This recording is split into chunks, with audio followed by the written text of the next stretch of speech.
today we're going to talk about grief and loss. And most of the time when we talk about grief and loss, we have our most feelings about grief and loss during the holidays. But lately in this class, we have had people who have lost people in their families. Cindy lost her brother, and we have had Rowena lose her sister, Kyle lost his mother, we all lost Grandma, Miss Dr. Carter and everybody, we all miss Grandma. We have missed, sit over there, go over that way, next to Fred. No, look, next to Fred, next to Katrina. Katrina, you're gonna have to have a better attitude than that.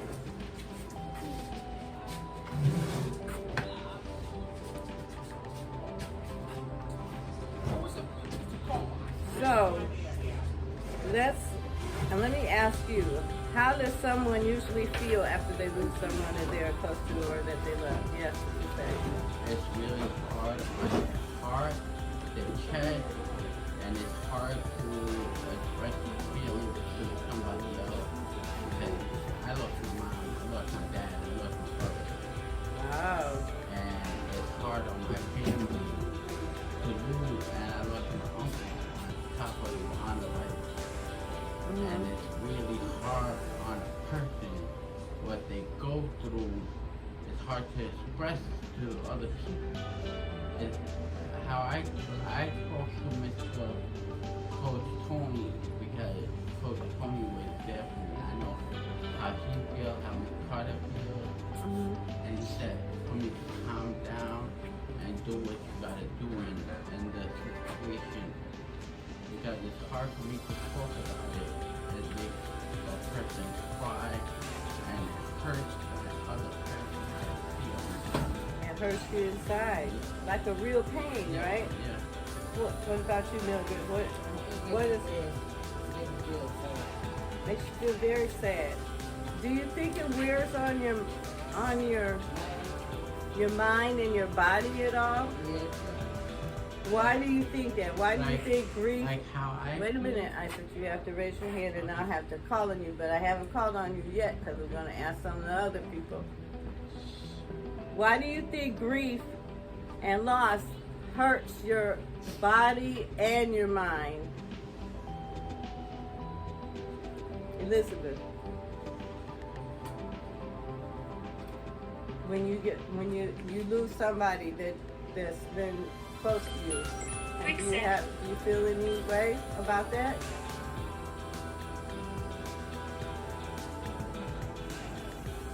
You feel sad? Okay, you say. Your whole body, it changed. One day you're happy, the next day you're sad. You want to attack someone. You want to just ignore the person and just move on with your life. Because if you move on with your life, you can't go to get them. You can't go visit them. It's on your heart. So you love that person. You gotta move on with your life. It's your life. So you're moving on, but that person is gone. Yeah. You can't get them back, No. so it hurts you, Yeah. and it hurts your body, it hurts your mind, because depression hurts. Does everybody know that? Depression hurts. You can't. When you're depressed, you start feeling pain, right? Well, you can't. How many people, wait a minute, Lisa, how many people have been depressed and start feeling headaches and achy all over? Yeah, Fred, how do you feel when you get depressed? Terrible, all over, huh? Right. So it's a lot when you're having grief. Okay, wait a minute. Let's go on to something else. Why might experiencing grief and loss be especially hard during the holiday season. We're getting ready to get to Valentine's Day, guys.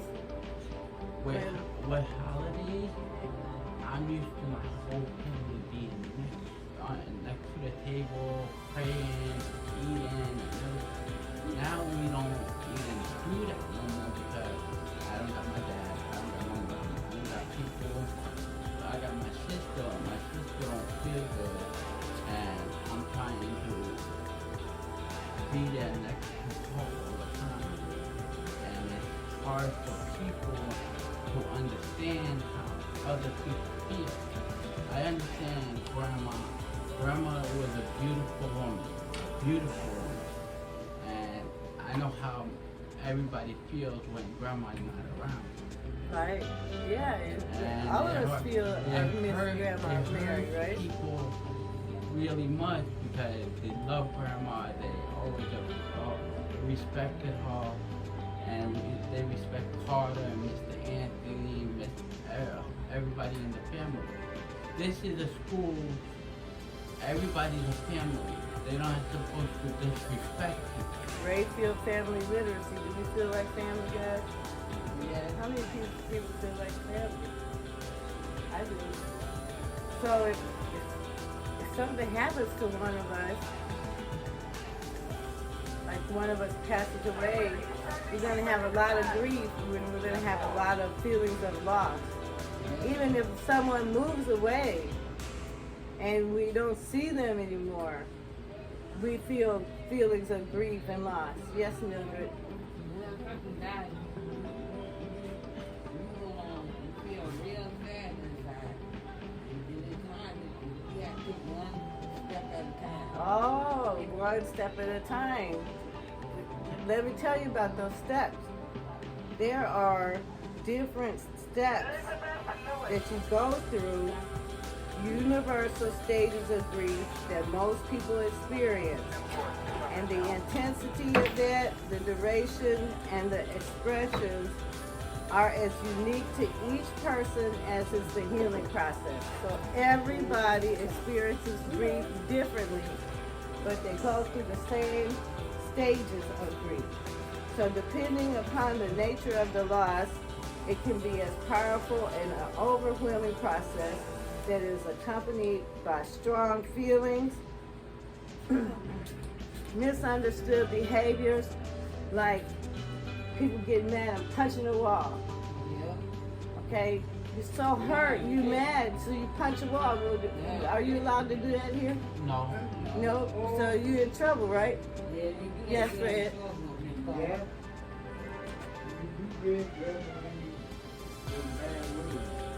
Or yeah, or say bad words.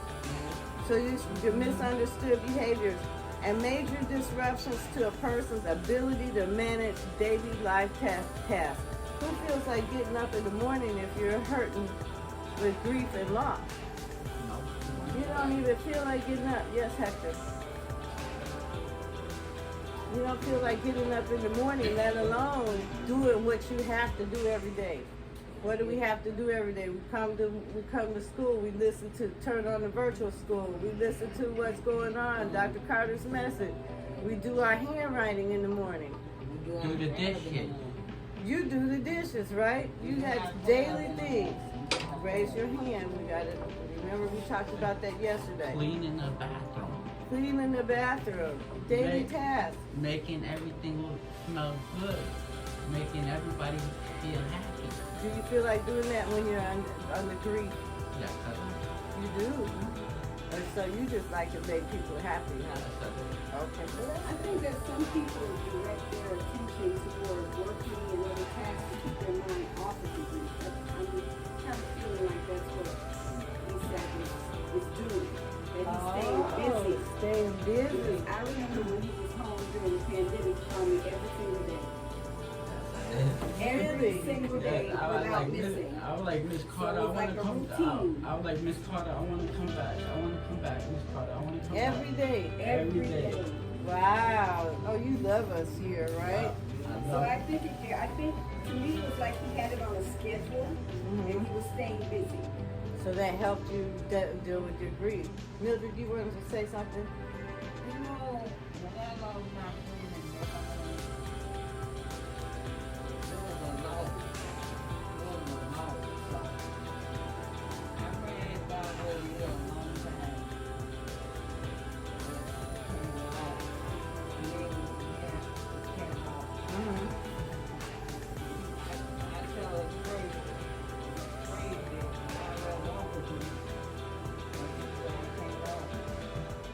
She can't walk. Is she still alive?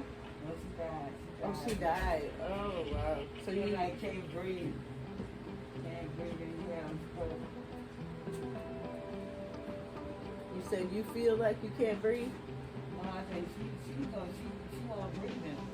Oh, okay. She couldn't breathe. Well, let's go on to the stage. Yes, Elizabeth.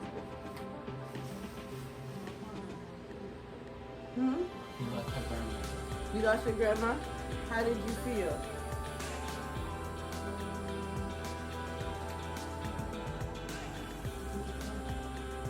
Disappointed. You wish you had more time with her. Sometimes we do feel that, like, gosh, I thought I had a future. When my husband died, we were young. I was only 28. My husband was 38 when he died. I was disappointed. I was like, wait a minute, we're supposed to have a whole life ahead of each other, with each other. And when we have a baby, we're supposed to raise him up till he gets to be 18 and watch this together. But it didn't happen that way. I was very disappointed. That is a great word to use for it. Because of the, yes. Like, when I lost my family, like, I didn't want to talk to them. I wanted to keep everything to myself. I wanted to stay in my bed, make believe nothing. Make believe. We're going to talk about that in a minute. Yes, Fred. I remember my dad and my mom. When they passed away? Yeah. So now you have your sister, right? Yep. And she makes sure you're okay? That's good. See how blessed you are that your sister is there. Yes. Elizabeth.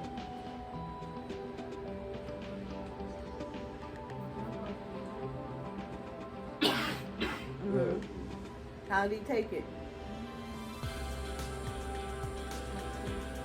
Okay. Well, let me tell you about 5 stages of grief. We've been talking. Yes, Hector.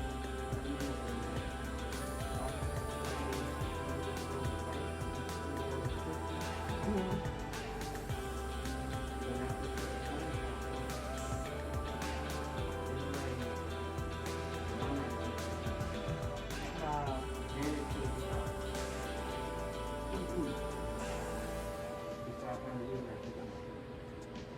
Wow. So you almost couldn't really feel it for a couple of weeks. Well, we have what we call 5 stages of grief. It's denial.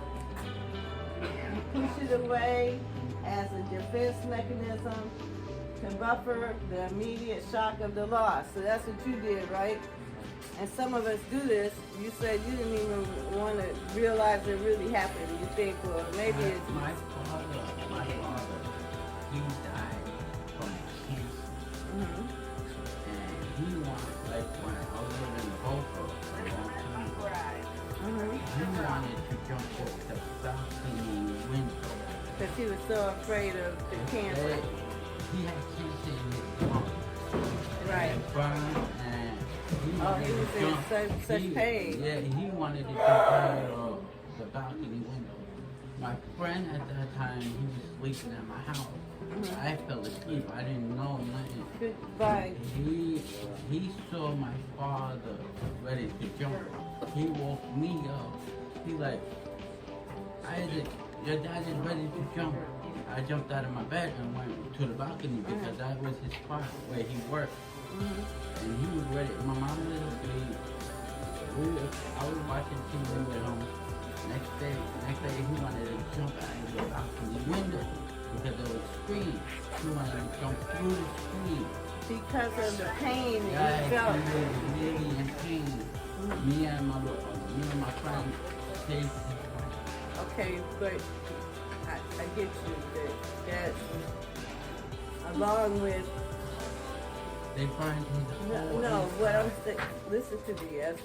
Along with the fact that you had to lose him in the end, you were losing him bit by bit by bit before that. So he was a tortured soul before he even passed away.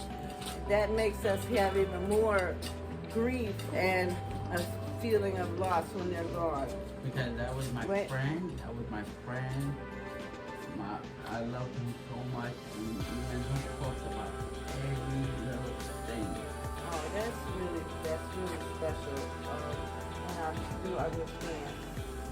So here we go with denial, pushing it away, anger.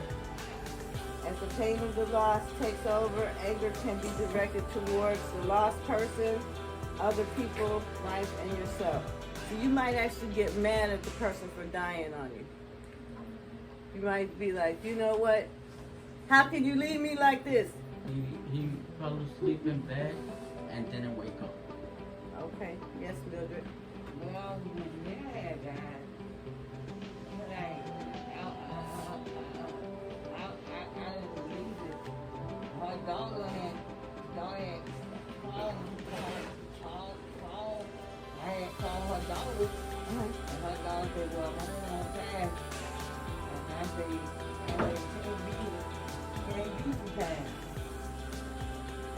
Because you didn't want to admit it to yourself, right? That's the denial. That's the first thing we go through. Now, I want you to understand, everybody goes through the same things, just a different way. Yeah. So the first thing we do, we deny it. Yeah. And we don't know how long that's going to last. That could last from, like you said, right after the phone call. Yeah. Or with you, it was 2 weeks later. With someone else, it might be a whole month. Yeah. Or with somebody else, it might be a year where they're saying, no, I can't believe I have to change my life. I have to change everything. They're not ready to start all over again. Yeah. And then they'll be very confused that that person is gone. Then you go through the anger, and then you go through bargaining, minimizing the sadness and wishing for a different outcome by imagining what-if scenarios. First it was my dad. Wait a minute. Let's go to the stages. At the stages, we're going to go back to the feelings of grief. So I want you to understand the stages of grief. Bargaining is, you think, well, what if I was with my mom Your dad. or your dad and we were living together and he was staying by a friend. You might even think that you could talk to your dad or your mom. And I'm not saying you can't. I'm saying you might really have a thought that you can talk to them and become close to them even though they're gone. But they're your best friend. Because they're your best friends. So you are bargaining for, and that's okay. That's okay because like we are spiritual people, we don't really know how true that is, whether, because we can't know. But we don't know how close we might be to really actually having a way to talk to them or having them talk to us. I say in dreams and things like that. Still, after I go to sleep, I still talk to my dad. See, Talks that's back the to me. bargaining, and we all go through that. And that's a human experience. Think about it. Everybody goes through that in some kind of way. The idea that the person is still Living. there with you, guiding and being in your life is something we all go through because that is a personal and human experience. Yes, Mildred. And then Fred. It's like when a person dies, you can't deal with it because it's very memory. It's very memory. Yes. Yeah. You think about the good time you have with that person. Mm-hmm. My memories. I don't make you laugh. And that person laugh when you go see them. They have a glow on their face. You go through the street on her, a glow on their face. Yeah. You walk in the room. My And memories. they'll be happy to see you. I had One at a time. She's still talking. They'll be happy to see you and they'll smile. Now you smile every time you gonna walk around. Right. Okay, now you said. My memories with my dad, me and my dad used to go fishing. Oh yeah. Go on a boat, gamble, go on the pier, fishing tonight, coming back from fishing. We had crab, lobster, fish, everything. Oh, that's nice. I want to go fishing with you guys. I used to go upstate New York. Wow. Upstate New York. Get one of those water containers, Uh-huh. fill it up with that, and fill up the fish with that and everything. Yellow pike in upstate New York. And come home. Trout. Come home tired. But you Because remember that. It was a long trip. Okay, so we're going to go to the next. We did 3 stages of grief. Now we're at the 4th. Depression.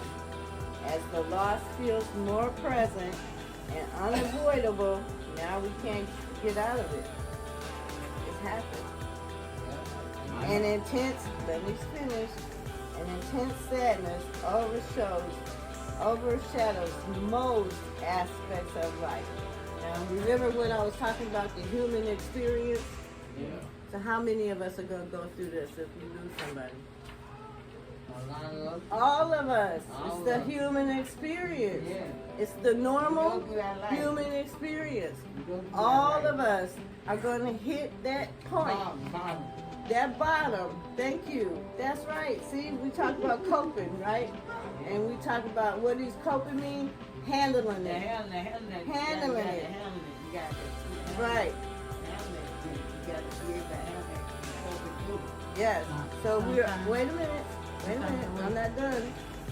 We're all going to hit that point in the loss of someone in our part of our grief, where the intense sadness is going to overshadow most of our aspects of life. So that's our eating, sleeping, friends, smelling. Friends, yes, Fred. I do get upset. Yeah, you get upset, right? You have bad dreams? Temper. Oh, a bad temper. Yes. Well, that happens with the anger part. But I'm talking about the depression part. Remember I said depression hurts? That's when you start feeling the pain of it, the intensity of it. I am so sorry, but you're going to have to raise your hand and be called upon. It's your first day here, but you'll learn. Yes. Sometimes how I feel like nobody cares. And I feel like my anger, my everything, I feel like nobody's paying attention when I'm talking, how I'm responding, and how I'm trying to get everything out in the open. Nobody cares how I So feel. you're like on an island. Yeah. Now remember when my daughter left, when she went to Cleveland. Now she didn't die, but that was a grief and a loss for me, right? Because she was gone. Now, I did not know I was going through stages of grief. I was still in denial at first. I was calling her all the time. Then I had the anger. Then I bargained, and then I went through the depression. I went through so much depression, I made myself sick. Yeah. I made myself sick Like, because I don't eat at night. you can't do that. I don't eat sometimes. I don't drink. Sometimes I'm not hungry. So you're going through the stages of grief even now. How many years has it been since you're? 12. Wow. Okay. And then let me let you know though, with help, with counseling, with friends and support, we can get to the point of acceptance. Understanding that although life will never be the same, the loved one's presence will still remain. You need counseling? You're getting counseling right now. The only thing with kind of is like sometimes I feel like smoking, sometimes I don't. I just want to be 5 minutes by myself. Right. And that's very good, Isak, because you have to remember that you're the only person who can control you. The grief is going to be there, the depression may be there, but how you respond to it is what controls you. You know, the crying, the not eating, the da-da-da-da-da, you're just making yourself worse, right? So you have to think of things that are going to make yourself better. And I appreciate what you said. Thank you, because Grandma was my mother. So you know, I missed her too. But you know what I focus on? I focus on the fact that I had her for a very long time, right? We had her for, she's been here ever since we got here, right? Yeah. Grandma here 6 o'clock in the morning and leave after we leave, right? Yeah. So we had Grandma for a very long time. And we have to be grateful for that, right? Because I know some of you who don't know your parents, right? So I can't sit around and cry because Grandma's gone at 86 years old. I have to say thank you, God, right? And then I have to look at the positive. How are we going to make it positive? That's why Rachel is family first. That's why we're family, right? That's why we have to love each other. That we have to love each other, and no matter who goes, like throughout this year, during COVID, we've lost a lot of people, right? Yeah, a lot We of have friends. classmates that are not here anymore. We have lots of people in the Cassandra, community remember that are Cassandra? not here because they left COVID. Yeah. So we are going to celebrate the fact that we had them. We're going to think about the positive things that they brought to our lives, and we want to remember the positive, right? So we can help each other through our stages of grief by talking about it as we have today and continually Sometimes bringing it up. Sometimes that's called out. One-on-one. Giving you good choices. Well, I intend on talking about grief and loss at least once every couple of weeks as we move forward with the mental health program, just so we can be on board with each other. Just so we can be on board with each other on where we are as far as how do we feel. Where are our feelings? Yes, Fred. I remember that time I used to my daddy. Mm-hmm. I asked my daddy, hey daddy, Okay, Daddy. we don't do this. You're not going to have this. All right. You say, okay, Daddy. And then he still done it. You didn't want him to smoke no more, huh? But he kept on going on with it. So, or he wanted. How did that go, Fred? You wanted him to stop?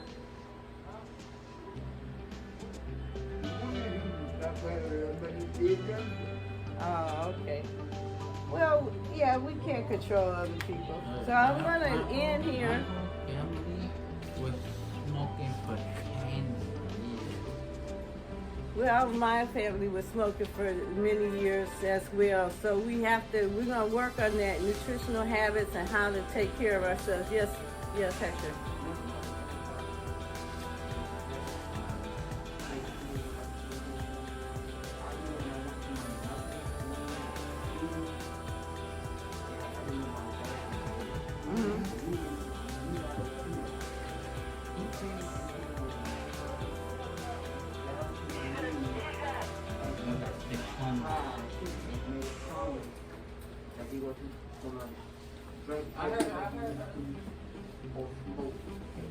Oh, wow. Did he keep that promise? Wow. Well, see, he had an epiphany, right? He had a breakthrough. I'm going to turn this off. Thank you.